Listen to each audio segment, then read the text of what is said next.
बलूचिस्तान जा मसला डायलॉग ज़रिए हल थियण घुर्जनि। बलूचिस्तान नेशनल वर्कशॉप में सवालनि जा जवाब ॾींदे हिन चयो त डायलॉग जो मक़सदु बलूच अवाम जे ॻाल्हि ॿुधणु आहे।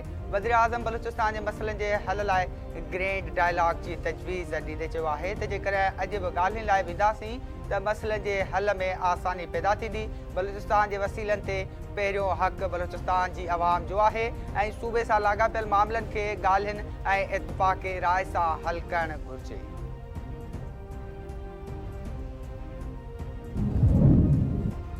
सिक्योरिटी फोर्स जा कुछ ॾींहं दौरान पुलिस सां गॾिजी बलूचिस्तान ऐं केपी में इंटेलिजेंस बेस्ड ऑपरेशन 49 दहशतगर्द मारिजी विया।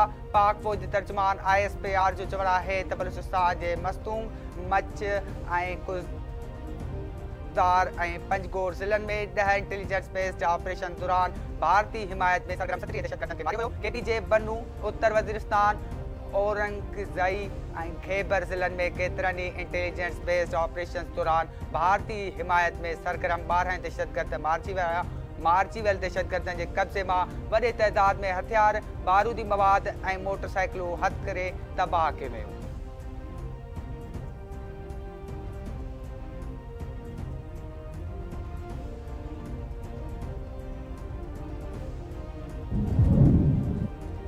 वफ़ाक़ी हुकूमत बानी PTI जे अस्पताल मुंतकिली वारे फ़ैसिले ख़िलाफ़ ॿीहर नज़रसानी जी दरख़्वास्त दाख़िल कराए छॾी। चीफ कमिश्नर इस्लामाबाद तरफ़ां दाख़िल दरख़्वास्त में मौक़िफ़ अख़्तियार कयो वियो त बानी PTI खे अस्पताल मुंतकिल करण वारे फ़ैसिले में मुझारो आहे, जंहिंमें जेल रूल्स खे नज़रअंदाज़ कयो वियो। मरकज़ी केस में हुकूमत खे धुर न बणायो वियो। दाख़िल ॿीहर दरख़्वास्त मंज़ूर करे नज़रसानी जी इजाज़त ॾिनी वञे। सुद समा वारे वज़ीर अता तारड़ बानी PTI जे पिम्स अस्पताल में तिबी मुआइने वारे वापसि अटियाला जेल मुंतकिल करण जी तस्दीक करे छॾी। सोशल मीडिया प्लेटफॉर्म X ते जारी कयल बयान में अता तारड़ चयो आहे त शिफा इंटरनेशनल अस्पताल ॿाहिरां PTI कारकुननि तरफ़ां सिक्योरिटी सूरताल सबबि कैदी खे 20 ऐं 21 अगस्त जे विच वारी राति सख़्त सिक्योरिटी में पिम्स अस्पताल आंदो वियो। शिफा इंटरनेशनल अस्पताल जे डॉक्टरनि जे मौजूदगीअ में अखियुनि, दिलि जो माहिर डॉक्टर ऐं फिज़िशियन्स ते ॿधल माहिरनि जी टीम बानी PTI जो मुआइनो कयो। डॉक्टरनि जी टीम खेसि मुकमल तौर ते सेहतमंद करार ॾिनो। बानी PTI जी भेण उज़मा ख़ान पिणु इलाज समूरनि मरहलनि दौरान मौजूदु हुई। सुबुह 5 वॻे बानी PTI खे वापसि अटियाला जेल मुंतकिल कयो वियो। पार्लियामानी मामलनि वारे वज़ीर तारिक फज़ल चौधरी जो चवणु आहे त बानी PTI जा समूरा ज़रूरी तिबी मरहला मुकमल थी चुका आहिनि। संदसि सिहत बाबति सूरताल मुकमल वादे आहे। सिहत जहिड़े हसास मामले सियासी रंग न ॾिनो वञे।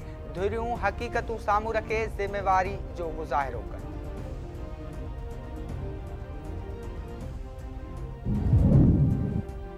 हल्फिया चवां थो बानी PTI खे को बि मसइलो न आहे। बचाव वारे वज़ीर ख्वाजा आसिफ जी दावा। क़ौमी असेंबली में ॻाल्हाईंदे ख्वाजा आसिफ चयो आहे त उज़मा ख़ान भाउ सां मिली चुकी आहे, जेका ॿुधाए सघे थी त संदसि सिहत कीअं आहे।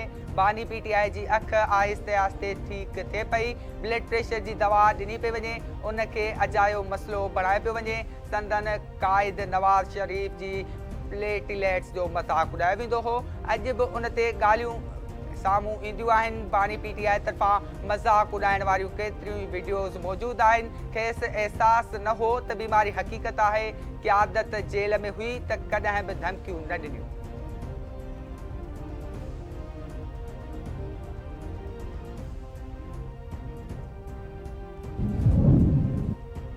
सुप्रीम कोर्ट जे फ़ैसिले जी भञकड़ी थी आहे। बानी PTI खे ॿिए अस्पताल मुंतकिल करण या तफ़सील न ॿुधाइण जी उमेद न हुई। अदालती हुकूमत अमल ॾुखियो आहे त जमहूरियत कीअं हलंदी। PTI चेयरमैन गौहर ख़ान जी हुकूमत ते तनक़ीद। संदसि चवणु आहे त सुप्रीम कोर्ट जे हुकुम में को मुझारो न हो। अदालती फ़ैसिले ते अमल न थियणु बदकिस्मती आहे। ॻाल्हियूं ईअं न थींदियूं आहिनि। जमहूरियत अहिड़ी रीत न हलंदी आहे। चाहियूं था त सियासी मसइलनि जो हल ॻाल्हियुनि ज़रिए निकिरे, जंहिं लाइ सियासी कोशिश जारी रखी वेंदी।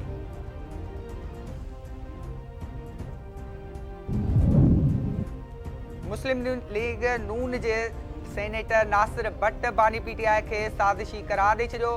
संदसि चवणु आहे त जेके चवंदा हुआ त लीडर न बीमार थींदा आहिनि ऐं न ई हार्ट अटैक ईंदो आहे, जेकॾहिं अस्पताल विया त डॉक्टर ठीकु हुजण जो चई घर मोकिलियो। बानी PTI अस्पताल कंहिं ॿिए चकर में वियो।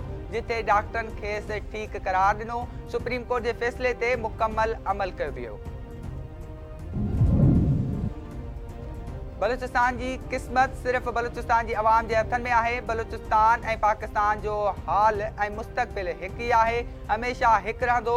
बलूचिस्तान बासलाहियत, साबित क़दम, मुहब वतन ऐं बावकार माण्हुनि सां मालामाल आहे। बलूचिस्तान में सीड़पकारी जे मौक़ियनि खे अमुन ऐं इस्तेहकाम सां इस्तेमालु करे सघिजे थो। बलूचिस्तान जे नौजवाननि में क़ाबिलियत ऐं मौक़ियनि जी का बि खोट न आहे। बलूचिस्तान ऐं उन जे अवाम जे हक़ीक़ी सलाहियत, तरक्की, ख़्वाहिशुनि खे उजागर कयो वञे। फील्ड मार्शल सैयद आसिम मुनीर जूं बलूचिस्तान जे अहम शख़्सियतुनि ऐं सियासी क़यादत सां मुलाक़ात दौरान ॻाल्हियूं। संदसि चवणु आहे त ख़ारिजी फितनो ऐं भारतीय फितनो परदेही स्पॉन्सर्ड प्रॉक्सीज़ आहिनि, जेके बलूचिस्तान खे गैर मुस्तहकम करण लाइ इस्तेमालु कया वेंदा आहिनि, जेके सूबे जी तरक्की खे रोकण ऐं रियासत ऐं अवाम जे विच में ॾार पैदा करणु चाहिनि था। दुश्मन जी प्रोपेगेंडा ऐं ग़लति मौक़िफ़ खे वाखो कयो वञे। रियासत जो मज़बूत, पुरअज़्म ऐं फ़ैसिलाइतो जवाबु नापाक इरादनि खे नापाक बणाईंदो।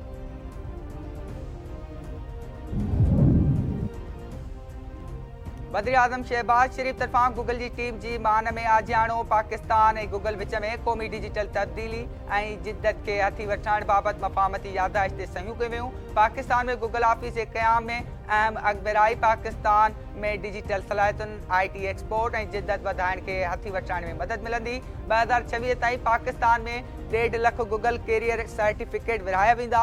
इस्लामाबाद में हिकु AI सेंटर ऑफ एक्सीलेंस क़ाइमु करण लाइ पाकिस्तान ऐं गूगल विच में सहकार ते इतफ़ाक़ कयो वियो, जंहिं ज़रिए पाकिस्तानी नौजवाननि ऐं इंसानी वसीलनि खे आलमी मार्केट जी ज़रूरतुनि मुताबिक़ तरबियत ॾिनी वेंदी। मोबाइल एप्लीकेशन्स ऐं गेमिंग इंडस्ट्री आलमी मुक़ाबले खे वधाइण, डिजिटल अदायगी जे निज़ाम खे फ़रोग़ ॾियण ऐं डिजिटल वापार जे दायरे खे वधाइण पिणु तावन फ़राहम कयो वेंदो। सिंध हुकूमत तरफ़ां पब्लिक सर्विस गार्डियन ख़िलाफ़ इन्फोर्समेंट मुहिम ऐं क्रैकडाउन शुरू करण जो फ़ैसिलो।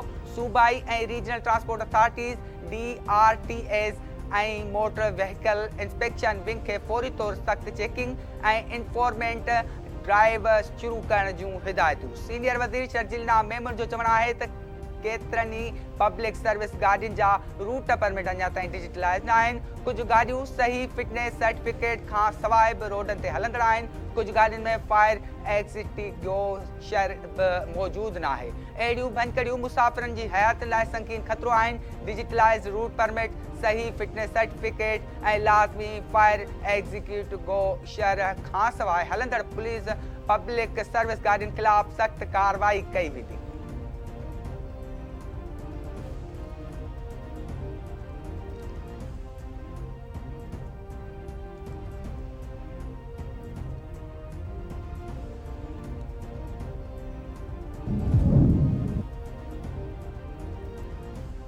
अमरीकी नाणे वारे वज़ीर स्टाक बेसेंट ईरान ख़िलाफ़ सख़्त पाबंदियूं लागू करण जो ऐलान करे छॾियो। संदसि चवणु आहे त अमरीका ईरान ख़िलाफ़ तारीख़ जूं सख़्त तरीन पाबंदियूं लागू करण वारो आहे, जिन जो मक़सदु ईरानी हुकूमत जी प्रॉक्सी ग्रुपनि ज़रिए कमु करण वारे सलाहियतुनि खे महदूद करणु आहे।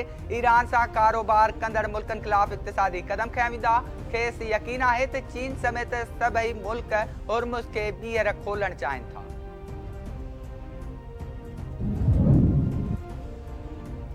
ईरानी बचाव वारे वज़ीर ब्रिगेडियर जनरल माजिद इब्न रज़ा चयो आहे त ईरान दुश्मन जे धमकियुनि हमलनि जे नतीजे में पंहिंजी दिफ़ाई सलाहियतुनि खे वधीक मज़बूत कयो आहे। ईरान पंहिंजे तयारु कयल हथियारनि ऐं दिफ़ाई निज़ाम ज़रिए दुश्मन जे अहम मनसूबनि खे नाकाम बणायो आहे।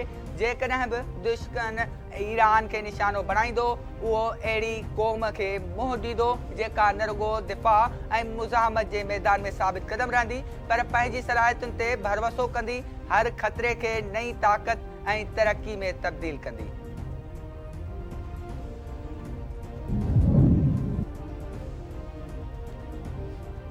ईरानी पार्लियामेंट जे स्पीकर मोहम्मद बाक़िर कालिबाफ चयो आहे त ईरान ऐं इराक़ कंहिं बि परदेही ताक़त खे पंहिंजे मुस्तक़बिल जो हिसो ऐं फ़ैसिलो करण जी इजाज़त न ॾींदा। ॿिन्ही पाड़ेसरी मुल्कनि अमरीका समेत ॿियनि ओलह जे ताक़तुनि तरफ़ां मुस्तक़बिल ते असरअंदाज़ थियण जी कोशिश खे रद्द करे छॾियो आहे। ईरान ऐं इराक़ जा लाॻापा जाग्राफियाई, गॾियल तारीख़ ऐं मज़हबी हिकिड़ाई ते ॿधल आहिनि। संदसि मुस्तक़बिल ॿाहिरियूं ताक़तूं तइ न कंदियूं, हू लाॻापनि खे वधीक मज़बूत करे रहियो आहे।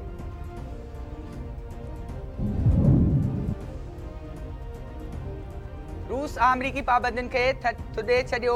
ईरान असां सां कम जारी रखण जो ऐलान कयो। रूसी सरकारी एटमी तवानाई कॉर्पोरेशन रूस एटमी जे सरबराह एलेक्सी लेखाचीफ चयो आहे त कंपनी आलमी पाबंदियुनि में वाध बावजूद ईरान में पंहिंजे एटमी तवानाई मंसूबनि ते कम जारी रखंदी। कंपनी वधंदड़ पाबंदियुनि बावजूद कम करे पई ऐं ईरान, मिस्र, हंगरी ऐं भारत समेत केतिरनि ई मुल्कनि में पंहिंजे मंसूबनि खे तेज़ी सां अॻिते वधाइनि पिया।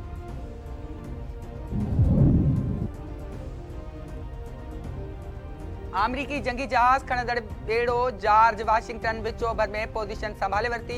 अमरीकी सेंट्रल कमांड विच ओभर में USS जॉर्ज वाशिंगटन जे मुक़ररी जी तस्दीक करे छॾी।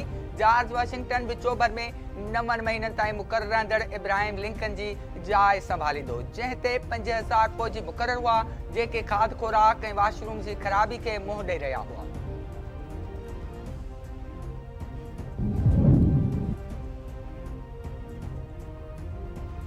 ईरान ख़िलाफ़ अमरीकी पाबंदियुनि खां पोइ आलमी मंडी में तेल जी क़ीमतुनि में वाध। ब्रेंट कचे तेल जी क़ीमत $2 खां वधीक जी वाध बैदि $93.82 फ़ी बैरल थी वई। अमरीकी वेस्ट टेक्सास इंटरमीडिएट जो अघु $88 फ़ी बैरल खां वधी वियो।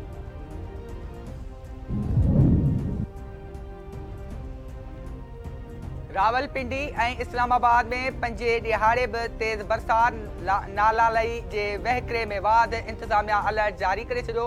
नाले भरिसां रहंदड़नि खे मुहतात रहण जी हिदायत। गोलहड़ में 60, बोकरा 31 ऐं शम्स आबाद 25, पेरा वाढाई 25 ऐं गवाल मंडी 22 मिलीमीटर मींहुं रिकॉर्ड कयो वियो।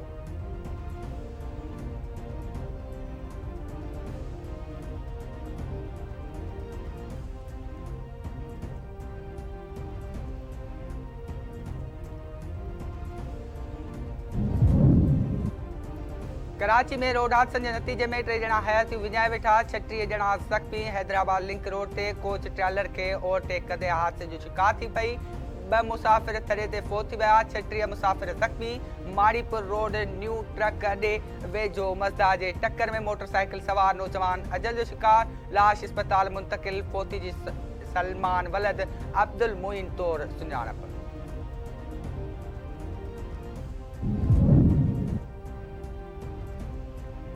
ऐं खानोट भरिसां हथियारनि जे फायरिंग में नौजवान क़त्ल। बाज़ कंडू लग हथियार बंदन फायरिंग करे 40 वरनि जे उलमाउद्दीन खोसो खे क़त्ल करे छॾियो। वाक़िए खां पोइ इलाइक़े में ॾहका। पुलिस जो चवणु आहे त वाक़ियो पुराणी दुश्मनी तां पेश आयो आहे। वधीक जांच करियो पिया।